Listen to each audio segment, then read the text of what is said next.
भुजबळ साहेब, आज सावित्रीबाई फुलेंची जयंती आहे, तुम्ही कार्यक्रमाला चाललेला आहात. काय अभिवादन कराल? पुण्यातलं पण त्यांचं स्मारकाचं काम सुरू आहे, अजून पूर्ण नाही झालं.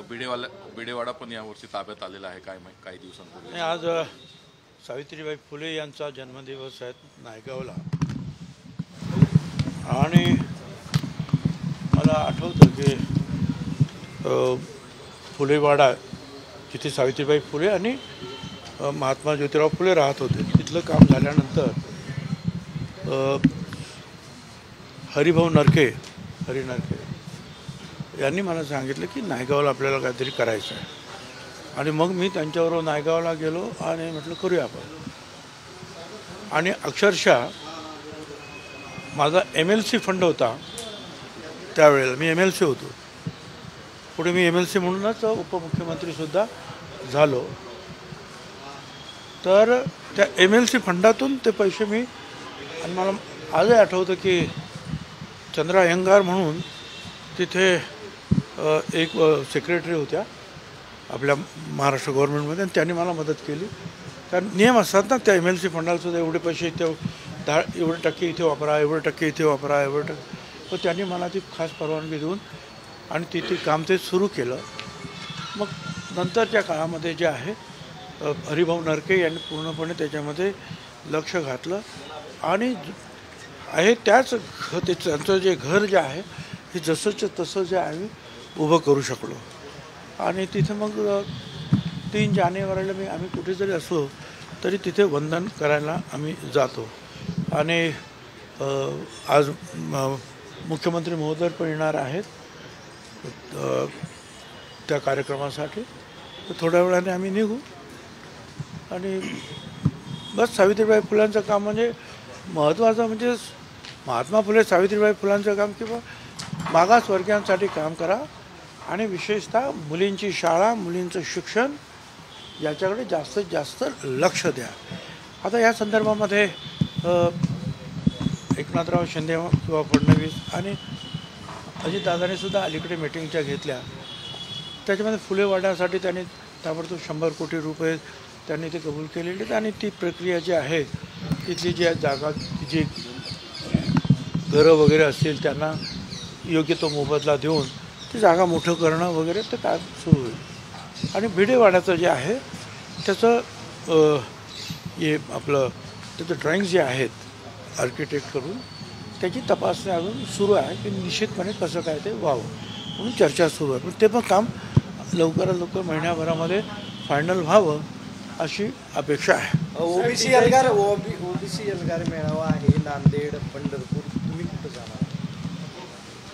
नाही, OBC एल्गार मॅडम असं आहे की 6 तारखेला पंढरपूरला, म्हणजे आज 3 तारखेला इथे, नंतर ताबडतोब आता मी संगमनेरला एक OBCचं कोणी कार्यालय उघडतं आहे, त्याचं उद्घाटन आहे. आणि नाशिकला जो काही कार्यक्रम आहे ते आटपून पुन्हा येणार. आणि 6 तारखेला पंढरपूरला OBC एल्गारचा मेळावा. 7 तारखेच्या बाबतीमध्ये खरं म्हणजे मी काही तारीख दिलेली नव्हती. आणि विशेष म्हणजे राष्ट्रवादी काँग्रेस पार्टीचा एक नेता असल्यामुळे राष्ट्रवादी काँग्रेस पक्षाचा मोठा कार्यक्रम 7 तारखेला मुंबईमध्ये आहे. त्यामुळे त्या कार्यक्रमाला तिथे राहणं मला आवश्यक वाटतं. त्याच्यामुळे नांदेडला काही मी जाऊ शकणार नाही. पण इतर जे आमचे काही नेते आहेत ते ती रॅली पूर्ण करतील. 13 तारखेला जे आहे तिथे जिथे आता अनेक आमचे मेळावे झाले, सुभाष राऊत तिथे आमच्या समता परिषदेचे आहेत, सत्यराम मुंडे जालन्याचे आहेत, इतरसुद्धा अनेक कार्यकर्ते आहेत वेगवेगळ्या समाजाचे. तर 13 तारखेला मी बीडला, आणि त्याने परत पंकजाताई मुंडे आणि धनंजय मुंडे यांनासुद्धा विनंती ते करतात जास्तीत जास्त जे लोक तिथे येतील अशा प्रयत्न राहील. कारण बीडला जे आहे जे झालं ते अतिशय भयानक झालेलं आहे. त्यामुळे तिथे मीटिंग रॅली होणं आवश्यक आहे असं मला वाटतं, आणि त्यामुळे तिथे मी जाणार आहे. पालकमंत्री म्हणून सध्या छगन भुजबळ यांचंच नाव नाशिक पालिकेच्या वतीने जे लावण्यात आलेले फ्लेक्स आहेत, दिशादर्शक फलक आहेत, त्यांचंच नाव सध्या दिसत आहे. पालकमंत्री म्हणून तुमचेच फ्लेक्स जे आहेत ते नाशिकमध्ये लागलेले महापालिकेची पालिकेत चूक आहे त्यांनी दुरुस्त. सर, ओबीसीच्या संदर्भात हायकोर्टामध्ये एक याचिका दाखल आहे. आज त्याच्यावरती सुनावणी आहे. समता परिषदेच्या वतीनं देखील हस्तक्षेप याचिका त्यामध्ये. आता पहा, एका बाजूने जे आहे की आम्हाला ओबीसीमध्येच आरक्षण पाहिजे म्हणून काही नेत्यांचं तुम्हाला कल्पना आहे की ताकद लावत आहेत, आणि दुसऱ्या बाजूने बाळासाहेब सराटे जे आहेत ते हे जे बाकीचे आम्ही सगळे ओबीसी तेली माळी साळी कोळी जे काय असतील, काय धनगर वंजारी सगळे VJNT ह्या सगळ्यांना ओबीसीच्या बाहेर काढा, कारण ते कायदेशीर झालेलं नाही असं त्यांचं म्हणणं आहे. ती त्याने जे आहे पिटिशन दाखल केलेलं आहे हायकोर्टामध्ये. आज ती पण तारीख आहे. आता महाराष्ट्र सरकारसुद्धा त्याच्यामध्ये आहे, ते सुद्धा त्यांनी सुद्धा ॲफिडेविट दाखल केलेलं आहे, आणि महात्मा फुले समता परिषदेतर्फे सुद्धा आम्ही तिथे इंटरव्ह्यू करणार आहोत आणि ते केस लढणार आहोत. सर, यामध्ये राज्य मागासवर्ग आयोगाने अजूनही आपलं या केसमध्ये म्हणणं दाखल केलेलं. मी काल जे आहे मी जे ॲडव्होकेट जनरल वीरेंद्र सराफ आहेत यांच्याशी बोललो. त्यांनी सांगितलं की महाराष्ट्र सरकारतर्फे सुद्धा आणि ओबीसी आयोगातर्फे सुद्धा ॲफिडेविट दाखल झालेली आहे. अरे तू मागे आहो ना तुम्ही. शकीलभाई अन्सारी आमचे ओबीसी एल्गार जे आहेत त्याचे मेळावे कुठे घ्यायचे, काय घ्यायचे, त्याचं जे आहे संयोजन आणि कन्व्हेनर निमंत्रक म्हणून ते काम पाहतात. आणि या कामामध्ये 1978 पासून या ओबीसीच्या मंडल आयोगाच्या कामामध्ये त्यांचं काम आहे. माझं तरी नंतर आहे त्या मानाने, पण माझ्या अगोदर पण काम आहे. मागासवर्ग आयोगाने काही निकष तयार केलेले आहेत, काही त्याला गुण दिलेले आहेत, त्या निकषावरती चर्चा होणं अपेक्षित होतं, मात्र ते कुणालाही विश्वासात न घेऊन ते तयार केले असा आरोप आता संघटनेतून होतो. आता असं आहे ना, ते त्यांच्या पद्धतीनं काम करत आहे, आणि त्या पद्धतीमध्ये आणि त्या सगळ्याच्यामध्ये काही चुका जर झाल्या तर निश्चितपणे अनेक लोक कोर्टात जायला बसलेलेच आहेत, अनेक संघटना. त्यामुळे ते जे काय करता आहेत, जे कोणी काय करत असतील त्यांनी ते अतिशय सावधपणे करावं. नाहीतर एकीकडून ओबीसीच्या विरुद्ध पिटिशन दाखल झालेत म्हणून ओबीसी विरुद्ध, आणि दुसरीकडून मराठा समाजाची सुद्धा दिशाभूल झाली असं समजून मराठा पण विरुद्ध. अशी परिस्थिती कृपया होऊ नये म्हणून प्रत्येक पाऊल सर्व संबंधितांनी अतिशय सावधपणे टाकलं पाहिजे असं माझं म्हणणं आहे. घरोघरी सर्वेक्षण केलं जाणार असंही बोललं जातं. हे आज मी वर्तमानपत्रात वाचलं आहे की कोण म्हणतं की 15 दिवसात करणार. एका वर्तमानपत्राने सांगितलं की पुण्यात आम्ही 2 दिवसात करणार. मला आनंद आहे, ते करा. पण म्हणूनच माझं म्हणणं आहे, जर 2 दिवसात आणि 15 दिवसामध्ये हे सगळं सर्वेक्षण होतं आहे तर आणखीन 2 महिने घ्या आणि सर्व जातीगणना करून टाका ना. आमचं तर म्हणणं हेच आहे, सगळ्यांचंच करा जातीगणना. जी जनगणना जनगणना जी आहे बिहारमध्ये केली, तुम्ही हे जर 2 दिवसात आणि 15 दिवसामध्ये आटपत असाल तर 2 महिन्यामध्ये तर सगळ्या महाराष्ट्रामध्ये सर्वच जातींची जनगणना निश्चितपणे होईल. कारण आता असं बघा 50% आरक्षणामध्ये आहे. ते आरक्षणामध्ये जे 50% आहेत त्यांची जनगणना, त्यांची काही ती जनगणना किंवा तो डाटा गोळा करणार नाहीत. फक्त 50%चा तो डाटा गोळा करणार, बरोबर. मग 50%चा डाटा गोळा करायला जर 15 दिवस, तर 100%चा डाटा गोळा करायला 1 महिना, आणखीन 1 महिना घ्या. अरे 2 महिन्यात पूर्ण होईल तर ते करूया, अशी तर आमची मागणी आहे सरकारकडे. शिंदे समिती बरखास्त करायची आपण मागणी केली होती, केले. आता ते करतातच, काम सुरू आहे त्यांचं. काल बैठक झाली, त्यामध्ये सगळे सोयऱ्यावर अद्यापही जरांगे जे आहेत. असं आहे, मी तुमच्याशी जेव्हा बोलतो त्यावेळेला ते मेसेज सगळीकडे जात असतात, आणि मला काय बोलायचं ते आम्ही मुख्यमंत्र्यांशी उपमुख्यमंत्र्यांशी बोलत असतो. सर्वेक्षण करण्याचा जो निर्णय काल घेण्यात आला आहे तेव्हा मुख्यमंत्री आणि दोन्ही उपमुख्यमंत्री हे उपस्थित होते. याबाबत तुम्हाला काही आधी पूर्वकल्पना देण्यात आली होती का? असं आहे ना की आता ते मराठा समाजासाठी चाललेलं आहे. त्यांची ती उपसमिती वेगळी आहे, त्याच्यामध्ये मी नाही आहे. त्याच्यामुळे मला त्यांनी बोलवणं की मला त्यांनी विचारणं हा काय भाग उपस्थित होतच नाही. नाही, मुंबईला जाण्यावरती जरांगे ठाम आहेत आणि वेळोवेळी येडपट हा शब्द तुमच्यासाठी ते वापरतात, हे याचा निषेधही अनेक ठिकाणाहून होतं, पण हे कितपत योग्य आहे? आता ते योग्य आहे की अयोग्य आहे ते महाराष्ट्राची जनता ठरवेल. आणि ते मुंबईला जात आहेत आणि ते कशासाठी जात आहेत, काय जात आहेत ते सांगत आहेत. आणि ते जे आहेत त्या संदर्भामध्ये बोलणे करणारे आमचे मंत्री, मुख्यमंत्री ते त्या बाबतीमध्ये निर्णय घेतील. अशी माहिती पुढे आलेली आहे की आंतरवाली सराटीमध्ये कुणबीची नोंदच सापडलेली नाही. एक आणि दुसरं 13 तारखेला तुमची सभा बीडमध्ये होती, तर जरांगे पाटलांनी तुमच्यावर टीका केलेली आहे खालच्या पातळीवर, किंवा काय टीका केली? तुम्हाला वेळ लागले असं त्यांनी कालच्या ह्याच्यामध्ये म्हटलेलं आहे. आणि आंतरवाली सराटीमध्ये कुणबीची नोंदच सापडलेली. हो, मला वेळ लागलेलाच आहे ना. ओबीसीसाठी काम करण्याचा वेळ मला गेली 35 वर्ष लागलेला आहे ते खरं आहे. ओबीसीसाठी, मागासवर्गीयांसाठी, फुले शाहू आंबेडकरांच्या मार्गाने जाण्यासाठी ते वेळ लागलेलं आहे मला. आता काय करणार, ते आता शेवटच्या श्वासापर्यंत जाणार नाही आहे. नाही, फडणवीस कुटुंबियांचा एक विषय आहे की त्यांना 20 वर्षांनी पैसे मिळालेले. ही चुकीची गोष्ट आहे. हे चुकीची गोष्ट आहे. 2014ला ती इमारत तयार झाली. त्याच्या अगोदर ती एका बिल्डरने विकत घेतली ती जमीन. त्याने त्यांना सगळे पैसे दिले. ती जमीन, तो भाग नंतर दुसऱ्या रहेजा किंवा कोणाकडे तरी गेला.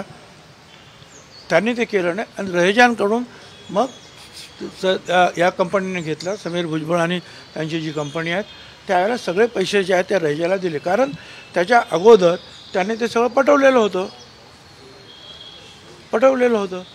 आणि नंतर मग ती इमारत उभी झाल्यानंतर हे सगळे आले.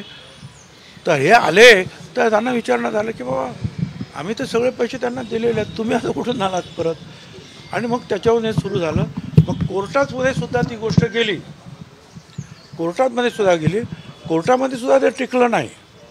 नंतर मग तिथे या सुप्रियाताई वगैरे जे आहेत त्यांनी सुद्धा एक मिटिंग घेतली.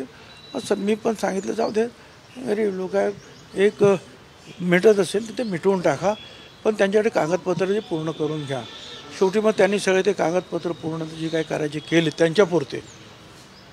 आणि मग त्याच्या संदर्भातली जी काही भरपाई त्यांना द्यायची आहे ती भरपाई जी आहे ती त्या कंपनीने त्यांना दिली. आणि त्याला 30 वर्ष आम्ही अन्याय केला वगैरे हे सगळं साफ झूट आहे. काय 14 साली तर तिथे ती इमारती तयार झाली आणि तेव्हापासून कोर्टबाजी वगैरे सुरू होती. कोर्टाने सुद्धा त्यांना सांगितलं, ते पण काही झालं नाही, ती चर्चा सुरू होती. साहेब, 2 दिवसांपूर्वी जितेंद्र आव्हाड यांनी अजितदादांवर टीका केली का 2019ला उपमुख्यमंत्री केलं त्यांना, ते परत आल्यानंतर ती आमची सर्वात मोठी चूक होती.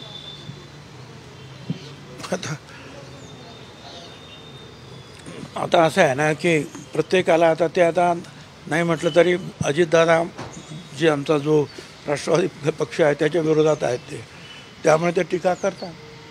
आता त्यांना जर बरोबर ठेवलं नसतं तर जे आज जे घडलं कदाचित ते त्याच वेळेला झालं असतं आणि 2-2.5 वर्ष कदाचित ते महाविकास आघाडीचं सरकार ते टिकलं असतं की नाही काय माहिती. हे माझं स्वतःचं मत आहे. नाही, पण आता आनंद डेअरी जी आहे ती गुजरातकडे चालवण्यासाठी देण्यात आलेली आहे. खरं तर हे बघ, आता खरं सांगू, मी ते सगळं वाचत असतो, परंतु मी ह्या दूध किंवा इतर हे अशा काही गोष्टी याची मला जास्त काही कल्पना नाही. हे अजितदादा आणि इतर सगळ्यांना त्याची कल्पना आहे. पण मला एक असं वाटतं की महानंदा आणि सरकार यांनी ज्या पद्धतीनं जे काम करायला पाहिजे होतं त्या कामामध्ये कुठेतरी त्रुटी निश्चितपणे झालेल्या आहे. अमूलचं जे काम जे आहे ते एक वेगळ्या पद्धतीनं फार पुढे गेलेलं आहे. ते आता ते हिंदुस्थानात आणि जगात त्याचं काम केलेलं आहे. पण तरीसुद्धा एक महाराष्ट्राचं महानंदा, त्याचं म्हणजे महा हा शब्द जो आहे हा महाराष्ट्रासाठी वापरलेला, ते काम दुसरीकडे जावं काय हे मला तरी स्वतःला काही मनाला पटत नाही. पण त्यातले फायदे तोटे जे काय आहेत आणि त्या संदर्भात अजितदादा जे आहेत त्याच्यावर जास्त बोलू शकतो.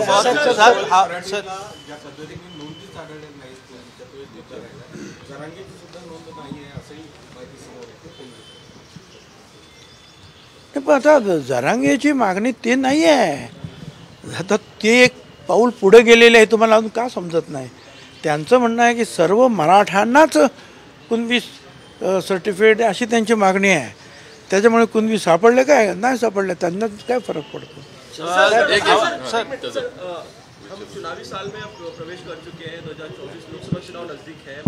आप पार्टी के वरिष्ठ नेता हैं. सीट शेयरिंग को लेकर लोकसभा चुनाव की आपकी जो गठबंधन है आपका, उसमें सीट शेयरिंग को लेकर अब तक कोई फॉर्मूला सामने नहीं आ रहा है. अभी और आप कितनी सीटों पर जीतने के इच्छुक हैं, बातों को लेकर देखिए, अभी इसके बारे में जो है सारी बातचीत जो है हमारे जो लोग हैं वहाँ बैठे हुए हैं, तीनों पार्टी के लोग बैठेंगे साथ में और बड़ी शांतता के साथ, और कोई उसमें हिचकिचाहट नहीं है, कोई मन दुख नहीं है, बड़े आनंद के साथ जो है सीट शेयरिंग होगा. जो जहाँ चुनकर आएगा, जिसकी जितनी ताकत है उसके हिसाब से वो सीट दी जाएगी. तो उसमें कोई तकलीफ अभी तो मुझे नहीं दिख रही है. साहेब याला धरून प्रश्न आहे, याला धरून शिर्डीमध्ये प्रश्न शरद पवारांच्या राष्ट्रवादीचं 2 दिवसांचं शिबिर होत आहे. शरद पवार स्वतः असणार आहेत. नगरवरती त्यांनी लक्ष केंद्रित केलंय विखे पाटलांची. मला काही कल्पना नाही, पण त्यांच्या शिबिराला माझी शुभेच्छा. नाही यालाच धरून प्रश्न आहे की ज्या आता जितेंद्र आव्हाड काल म्हटले की 3 पक्षाचं सरकार आहे, तिन्ही पक्षामध्ये मुख्यमंत्री पदावरून रस्सीकेस सुरू आहे. मग अजितदादा असतील, एकनाथ शिंदे असतील किंवा देवेंद्र फडणवीस. पण आता तुमची एल्गार सभा सुरू आहे, त्याच्यामध्ये तुमचं पण मुख्यमंत्री म्हणून पोस्टर लागतं. नाही. मग मी ओबीसीचा आणि मागासवर्गीयांचं काम करतोय, तेच काम शेवटच्या श्वासापर्यंत करण्याची माझी इच्छा आहे. कारण की आता सर्व समाजाचं जे आता काम करायचं मला मराठा सोडून बाकी समाजाला देखील आरक्षणासंदर्भात लढा देणं. सोडा पुढे. संजय राउत असं म्हणतात हवा बहुत तेज चल रही है. छोड़ो बाबा, छोड़ो यार, अभी काम की बात बोलो ना भाई, कुछ बोलना है तो ठीक है. आपका हो गया, धन्यवाद. और सबको जो है नए साल की शुभकामनाएं. नवीन संकल्प काय 24 नवीन वर्षाच्या सगळ्यांना शुभेच्छा. आणि नवीन वर्षामध्ये जे आहे महाराष्ट्रामध्ये आणि देशामध्ये सुद्धा जे आहे, अर्थात देशामध्ये आताचे जे काही लाट सुरू आहे, पण पाहिलं काही राज्यामधल्या निवडणुका तर नरेंद्र मोदी साहेबांचं सगळीकडे जे आहे वारं दिसत आहे. आणि माझी खात्री आहे की पुन्हा एकदा नरेंद्र मोदी साहेब हेच पंतप्रधान होतील. आणि त्याचबरोबर त्याच्यानंतर जे काही विधानसभेची निवडणूक होईल त्याच्यामध्ये महायुतीचाच मुख्यमंत्री निश्चितपणे होईल. आणि महाराष्ट्रातले सगळे प्रश्न जे आहेत शांततेनं एकमेकाच्या बंधुभावाने ते सुटावेत.